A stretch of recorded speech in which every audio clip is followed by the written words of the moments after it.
নবী মুহাম্মদুর রাসূলুল্লাহ সাল্লাল্লাহু আলাইহি ওয়াসাল্লাম ইরশাদ করেন, মান ইয়াতমান লি মা বাইনা লাহিয়াইহি ওয়া মা বাইনা রিজলাইহি।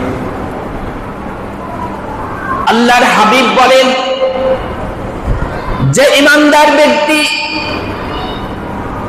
তার দুই চোয়ালের মধ্যবর্তী জবান এবং দুই পায়ের মধ্যবর্তী গুপ্তাঙ্গকে হেফাজত করার ব্যাপারে আমাকে নিশ্চয়তা দিতে পারবে, গ্যারান্টি দিতে পারবে।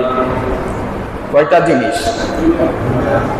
দুই চোয়ালের মধ্যবর্তী তথা কি জবান, দুই পায়ের মধ্যবর্তী গুপ্তাঙ্গ যৌনাঙ্গকে হেফাজত করার জন্য যে ব্যক্তি আমাকে গ্যারান্টি দিতে পারবে, নিশ্চয়তা দিতে পারবে, আল্লাহুল জান্নাহ, আমি নবী মুহাম্মদ তার জান্নাতের গ্যারান্টি দিয়ে দিব বলি সুবহানাল্লাহ।